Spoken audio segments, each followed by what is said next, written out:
we know each other too well since everyone's just comfortable, which is a great thing. Our next speaker is Dr. Marcos Brioshi, or Brioski, depending upon your sex, how you say it, right? From Brazil. So there will be lots of language mistakes here today, and I'll be part of that. But I don't really know how to introduce my endeared, now I consider lifetime friend, Marcos. If it wasn't for Marcos, we wouldn't be having this meeting. I was honored to be invited to Fortaleza last October, and I met so many of our keynote speakers at that meeting. Dr. Brioski is the chairman of the Thermal Imaging Post-Radiology Fellowship Program at the São Paulo Medical School in São Paulo, Brazil. He is the editor of the Pan American Thermology International Journal. He's a dear friend and a very special person, and I'm pleased to welcome Dr. Brioshi.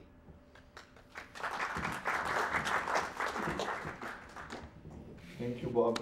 It's a pleasure to be here and to join with our friends. And we have a nice meeting. Yesterday? Yes. And it's talking about thermography. For me, it's very joyful because it's my life. I do thermography 24 hours a day, talking about this. And I'm a general surgeon and do legal medicine also. But my focus is on thermography imaging. We have a post-graduation program at Brazil and São Paulo University for physicians. And we have some works with this. I will present now about automated infrared computer diagnosis. Is it possible? Yes, is it possible, but it's necessary to know some steps first. And I'll talk about a protocol that we are developing in Brazil for normalized temperature measurements. And we will explain why it is. Thermography today has high resolution cameras, high resolution pictures, and it's possible to see much more details than 20 years ago. And we can see the skin perforate vessels as well, because all the skin has perforate vessels. And when we do thermography, we're studying this physiology. Thermography is physiology, pure physiology. It's Guyton. Do you know Guyton? If you know Guyton. If you know Guyton, you understand thermography, because it's temperature, just measure the temperature. We only using a new technique, a new high resolution camera to study Guyton.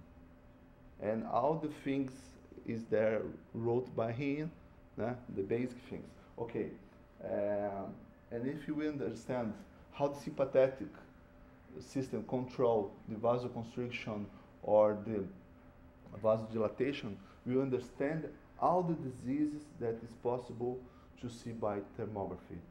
So all the diseases are involved with vessels, perforate vessels on the skin, because we don't see inside the body, we see on the surface. And we see the vascular changes and the sympathetic control of this. So all the images we are seeing vessels and sympathetic control. You must understand this. So you understand all the diseases with thermography, as I will show to you. Some of them. This is a test. We put ice here, and you can see perforate vessel. Okay? It's a high resolution camera, and you can see it's very perfect. Oh, sorry for this. And it's possible to mark or make fusion images, sobreposition images, visual and infrared, and to localize it, these perforate vessels, and stood, for example, to mapping for plastic surgery. For plastic surgery, it's very important where is better the skin perfusion to do the graft transplantation. So you can also do fusing image, putting tomography with thermography. The technology today permits to do this and to study anatomy with tomography and physiology with thermography. So in the future, you have like this 3D thermography where you join physiology and anatomy, and you have all the information about a disease. For example, if you have a sinusitis here, you see the anatomic alterations and at the same time the physiological alterations. So all this is possible today with enjoying engineering acknowledgement with medicine acknowledgement. We must join this, but we have to do some steps before, because all of this is very beautiful, but we must have some methods for to start this. We can also use infrared camera to study complex situations like cardiac surgery, for example. This is the heart and coronary, and a lot of fat here. Well, you can't see the coronary artery, but with infrared and only just by the temperature, you can see a cold heart because it is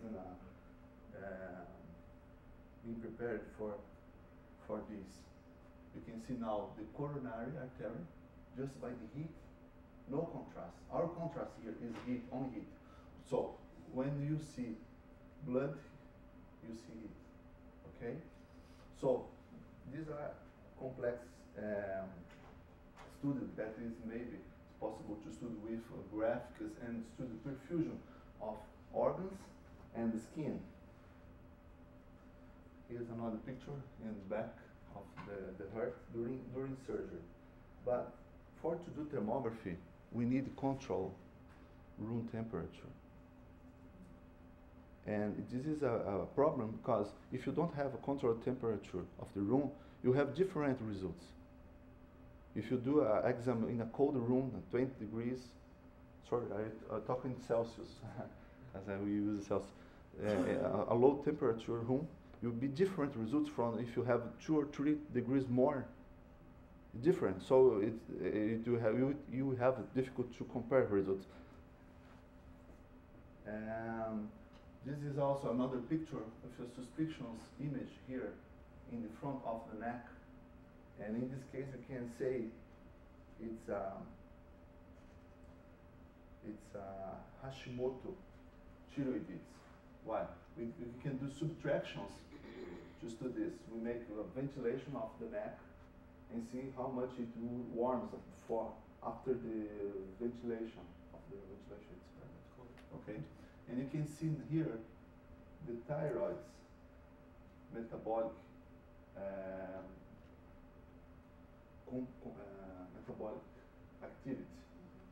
Okay, the normal people don't have these pictures after doing the blowing of the neck. So for study sympathetic diseases, complex pain disease, is also necessary to do a right method for this. This is a complex right disease on the right hand. Okay, I will explain after in another presentation the test we are doing to study the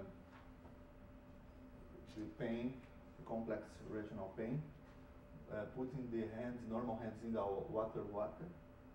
cold water, and studying the affected hand. After 5 minutes, you can see that the affected hand becomes more warm. So this is physiology. Okay, the problems. Abnormal thermal partner. Is it possible to have to study abnormal thermal partners? Several authors have stressed the importance of establishing normal thermal partners, but these have proven to be elusive. Why? Through the literature, mention is made of abnormal thermograms and hotspots, but without clear definition of the normal. The problem is, you can say that That's we have an abnormal thermal partner. But is it normal? What is normal? Because it's not only to say that it's symmetrical. There are other things and values that we must establish before. So provocation tests like that one can help. Yes, it can help, but it's not the all solution.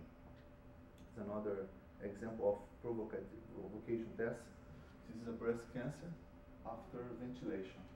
You can see that something wrong here on the right breast, but you can.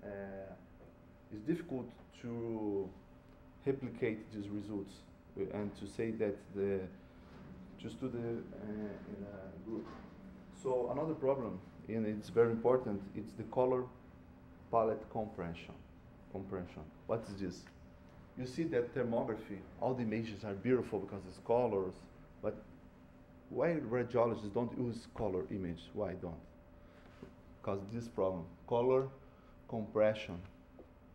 Only nuclear medicine uses this, but they use with some cautions, because color images are seldom used radiological image. Color when used is mostly for enhance visual appearance, and this is the problem, enhance of features within this range. This may face legal issues because some information has been discarded or created. So we have four same images. You can say here there's nothing. Somebody can say, no, there's nothing here. And someone can say, no, there's a problem here. A breast disease here, benign maybe, because this we call color compression. So it's another example, 4 images, same images. He has fever here. No, he has hypothermia, or he's normal. So this is a problem for thermography. So how to solve this? Our suggestion is to use same scale limits for all images. Same scale image, but how? How to do this? So skin temperature is affected by many internal and external factors. The main are the metabolic rate, so the core temperature. Everybody has different core temperature. Children, elderly, and so we have a circadian rhythm that change all the day, the temperature, the internal temperature, calorific intake, physical activity, emotional state. All this change the temperature of the body and reflects difference on the skin. So it's not possible to say that my shoulder is 32 degrees and that 32 degrees is normal, because could be 32 for me, 13.4 for him, 35 for her, because we have different metabolic temperature. And external factors, atmospheric temperature and room temperature, as I said before. So, in particular, owing to proximity of blood vessels to the skin in extremities, even small alterations in vascular tone will produce large changes in skin temperature. Many of these factors are uncontrollable or much difficult to controllable. So this is the problem, misleading versus hyperdiagnosis. If measurements of absolute skin temperature are made, this variation may lead to the suggestion of inflammation, tumors, ischemia, where none is present and vice versa. In addition, the variation leads to difficulties in standardization and relating a single measurement to an arbitrary normal temperature. So when we talk about automatic diagnosis, the challenger is to correct this. So how you can do automatic diagnose if you not correct this? So this is our proposal. Lord Kelvin from Kelvin scale temperature said, when you can't measure, you lack for knowledge. It's not satisfactory. If you can not measure, don't do it. Kelvin said this. So Professor Ring is one of the most he has the most experienced man with thermography. He's alive today, and more for 50 years studying thermography in the beginning of medical thermography to today. And he was worried with this and started some publications with thermographic index, trying to study normal and abnormal arthritis. These are old pictures. And establishing some values between 1 and 6 for normal lateral elbow, normal dorsal hands, normal anterior knee, and studying and using this thermal index to see the response after using anti-inflammatory drugs before and after treatment. But he had a problem with his thermographic index because the people has circadian rhythms that he saw that for normal hands it has a variation also on his thermographic index, and also for arthritic hands. So they used it in the past, but it not was so satisfactory because he didn't correct the metabolic heat of patients. Another interesting study is about the temperature of the lab.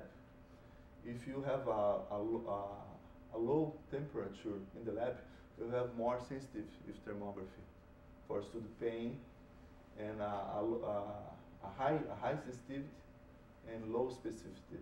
And if you have a more warm room, you will have a better specificity and a low sensitivity.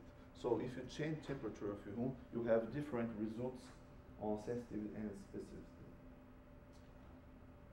So most recently we saw using thermography in outdoor without controlling the temperature for studying fever. So how can we study fever outside if you don't have controlled ambient? In different airports. It was a problem for thermography when they started to use for screening fever, as I explained. So we published 2 years ago in the infrared physical technology the normalized methodology for medical infrared imaging with our group from São Paulo University. What's normalized temperature? It's a dimensionless temperature defined by this equation here that I will explain. It's expected to deliver normalized temperature readings independent of measured units for any particular skin location, whatever body, and ambient temperatures are registered. So we have results between 0 and 1, no more 32 degrees, 33 degrees. We use a scale, all scales between 0 and 1. 0 represents the ambient temperature of that image, and the 1, the core temperature of the person that is being examined. So we will have corrected this for everybody. Explain. This is an engineering solution published in 1921 for Bonhausen. I say the engineering I have a lot of solution, and physicians have a lot of problems. So if you join them together, you